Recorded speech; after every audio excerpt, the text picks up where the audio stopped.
Virgo, welcome, welcome. Tingnan natin kung anong message sa'yo ngayong June. Pwedeng lumabas dito yung love, karera, or yung kaperahan mo. So, be open-minded po, hindi po halos lahat makaresonate, kaya piliin nyo na lamang. And thank you nga po pala sa mga nag-subscribe, lalo-lalo na sa mga bumabalik. Marami pong salamat. Give me the message for Virgo. Ano yung mensahe sa'yo?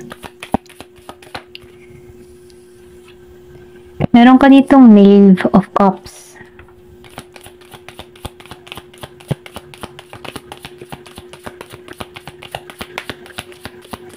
Nakikita ko dito yung iba sa inyo.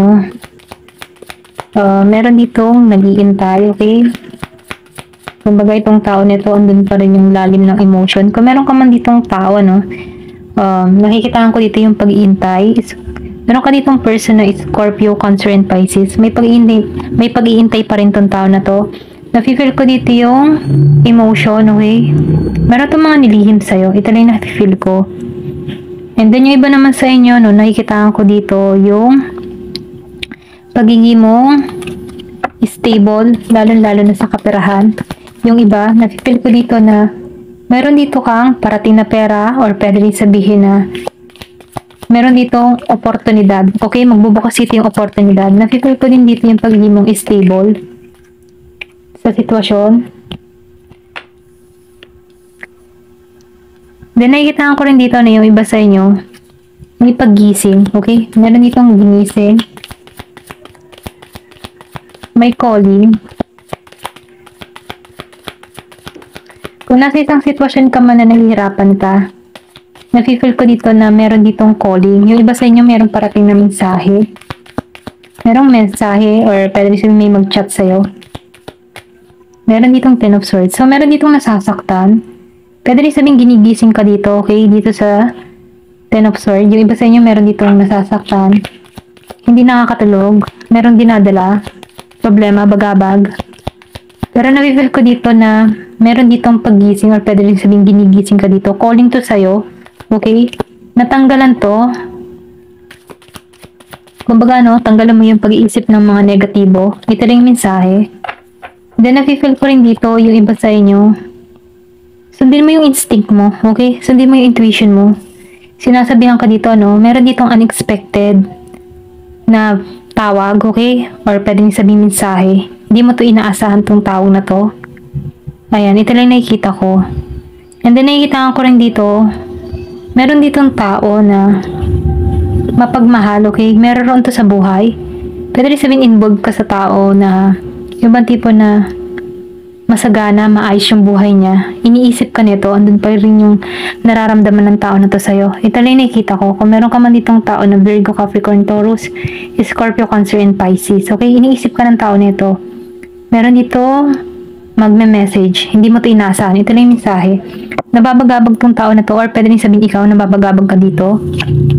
Meron ditong Seven of Swords. So, nasasaktan tong tao na to.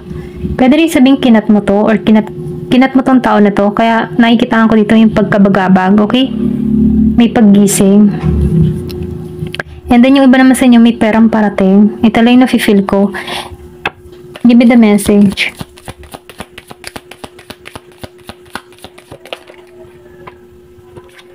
Meron ditong Nine of Wands. So, meron ditong naninindigan. Yung iba sa inyo meron ditong pinaninindigan. Kumbaga, yung bang tipo na kahit nahihirapan ka sa isang sitwasyon, bumabangon at bumabangon kang muli dito sa Nine of Wands. Kumbaga, pinapatunayan mo na kaya mo. Kung meron ka man ditong kinakasamaan ng loob, okay?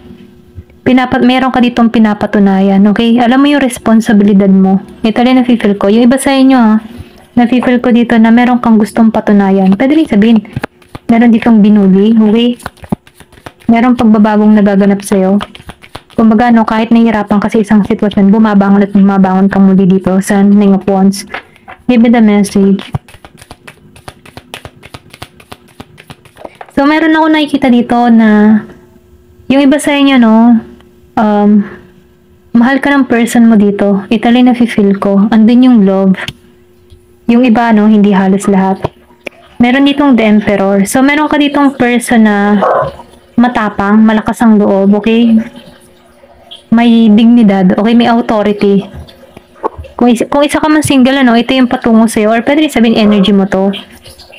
Once na naninindigan ka, talagang andon, meron kang kakayahan. Meron dito self-employed, or pwede rin sabihin may pagka-boss type. Ayan, ito lang nakikita ko sa The Emperor. Then nakikita ko rin dito na yung iba sa inyo, good father, good mother ang tingin, okay? Kumbaga no, kung meron ka ditong kapartner o meron ka ditong kadiling na tao na Virgo, Capricorn, Taurus, nakikitahan ka ng tao nito na good mother o good father, or pwede rin sabihin, pwede kang maging mabuting magulang, mabuting ina, mga ganun ba? Ito lang nakikita ko. Give me the message and tumagsik to. So, meron ditong Knave of Wands. So, nakikitahan ko rin dito na yung iba sa inyo matalino. Meron ditong oras. Meron ditong timing. Ito lang na-feel ko. Yung iba sa inyo, nakikitahan ko dito, malakas yung intuition. May pagka-spiritual. Okay? Or pwede rin sabihin meron kang mga inaaral. Yung iba sa inyo merong inaaral sa libro. Yung tipo na meron kang gustong tuklasin or meron ka ditong sinesearch. Okay?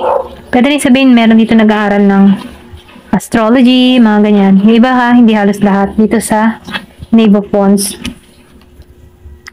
So, Four of Cups reverse. Nakikita ko dito yung iba sa inyo nagiging madamot, or pwede rin sabihin meron ka ditong pinagdadamutan, okay? Meron ka pinagdadamutan sa oras, panahon, or pwede rin sabihin na hindi mo binibigay yung oras mo kung walang kakwenta-kwenta, ganun, okay? Masyado kang busy para sa mga bagay na hindi, yung tipo na hindi mo sinasayang yung oras mo. Ito lang yung nafe-feel ko sa'yo sa Four of Cups reverse. Kumbaga, limited, okay? Hindi ka nagbibigay ng oras kung alam mong walang kakwenta-kwenta yung usapan, okay? Ito rin nafe-feel ko. Or kung nakikitaan ko rin dito, meron ka ditong pinagdadamutan. Or pwede rin sabihin ikaw yung pinagdadamutan dito. Ito lang yung nakikita ko. Seven of Cups. Nakikitaan ko rin dito, meron ditong nagkanya-kanya ng direction. Ito lang na-feel ko. Meron kang person dito na inalisan ka, or pwede rin sabihin ikaw yung umalis dito. Meron kang pinagdamutan ng oras dito sa Four of Cups. Then sinabay ng Seven of Cups. Nagkanya-kanya kayo. Kumbaga kahit kaya nitong mag-offer sa'yo, nagpunta ka sa ibang direction, or meron kang mas inunang plano para sa sarili mo. Kasi dito sa Seven of Cups, nakikita ko dito na nagkaroon dito ng separate ways sa bawat isa. Yung iba sa inyo nagkanya-kanya. Ito lang nakikita ko, meron ka ditong tao na nagkanya-kanya kayo ng landas, okay? Ito lang nafe-feel ko dito sa Seven of Cups. Ayan, mas pinagtuunan mo yung sarili mo. Kahit kaya nitong mag-offer sa'yo, pwede rin sabihin may sama ka ng loob sa tao na to, kaya inalisan mo to. Meron ditong pag-aabandona. Meron ditong inabandona. Ayan. Meron ditong the devil. So, nakikita ko dito, kaya inabandona mo tong tao na to kasi ayaw mo ng toxic. Ito lang na-feel ko. Yung iba sa inyo ayaw ng toxic. Ayan. Tingnan pa natin. Kung meron ka mga person dito na Capricorn, nakikita ko dito na iniwasan mo to, or pwede rin sabihin ito yung umiwas sa'yo. Ito lang yung nakikita ko. Give me the message. Ano pa yung mensahe? So, di ba, iniwasan. Lumabas ang avoidance. Confirmation, merong iniwasan. Kasi ayaw ng toxic. Ayaw na may stuck sa isang sitwasyon. So, confirmation dito sa the devil at dito sa sinabi ko kanina na merong iniwasan. So, confirm dito, Give me the message. Ano pa yung mensahe?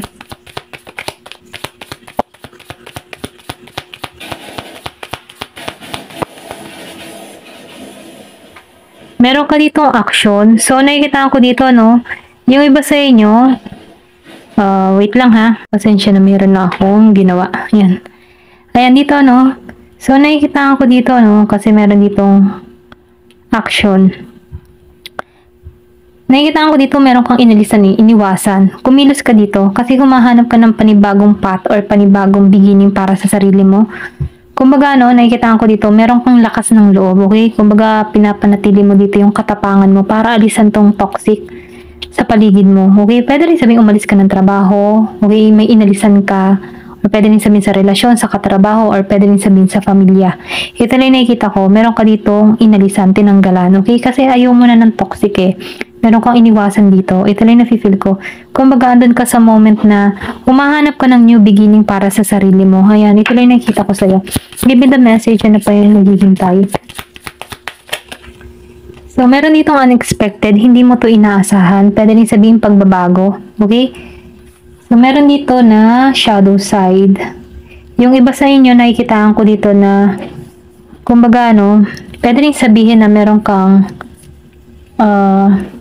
inaayos. Yung iba sa inyo merong inaayos sa kanyang sarili.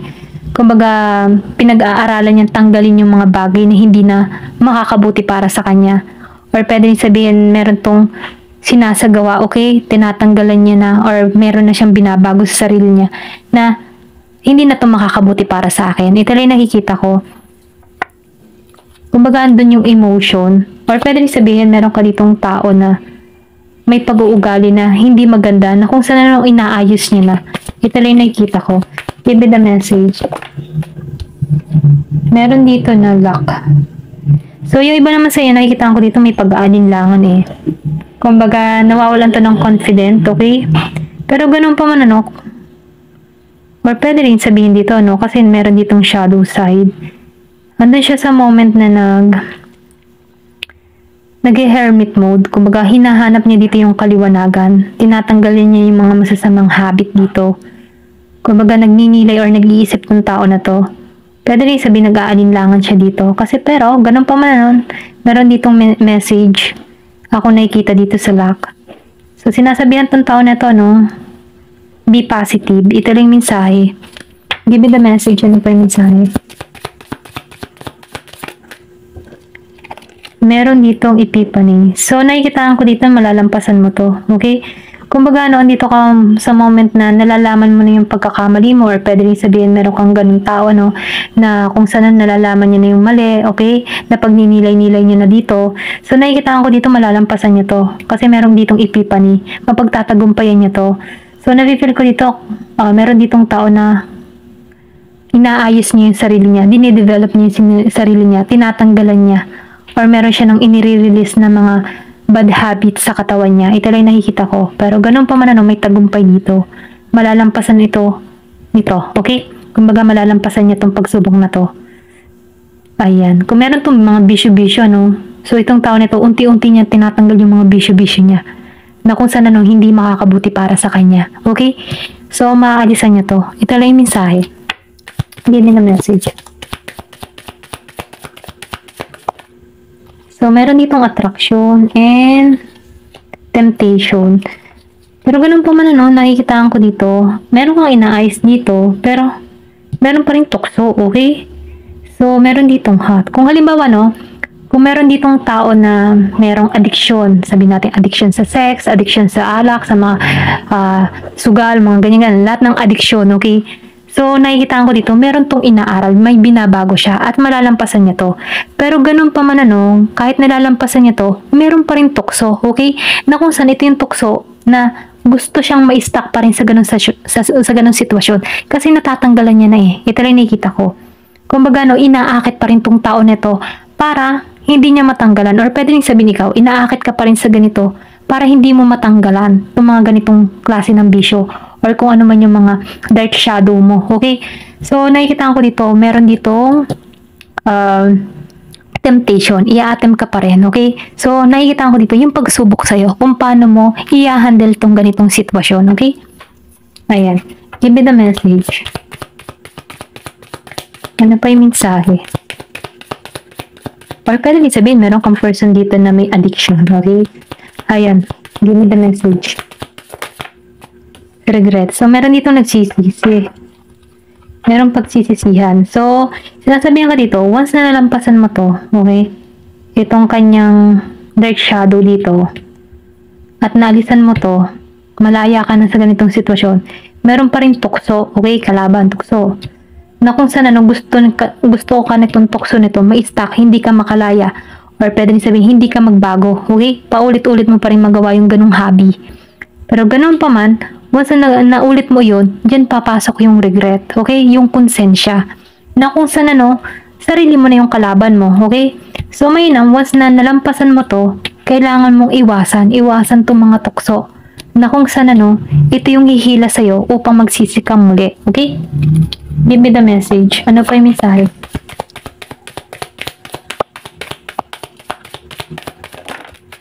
Ayan, chemistry. So, meron ka dito pag-ibig na parating. Stability. So, nakikita ko dito, once na naalisan mo tong mga tukso, okay? Magkakaroon ka ng kapayapaan. Ito yung naghihintay sa'yo. Harmony. Kumbaga, dire-diretso yung daloy ng biyaya at yung mindset mo, kapayapaan, And then, nakikita ko rin dito, mayroon kang ma-attract dito. Okay? Passion. Ayan. Ito lang yung misaya, Kumbaga, may chemistry. Masaya. Stable na. Ito lang yung nafe-feel ko sa'yo. So, sinasabihan ka dito, ingat ka sa tukso. Ayan. Ito lang yung mensahe sa'yo. Ayan. Thank you for watching. Love and peace.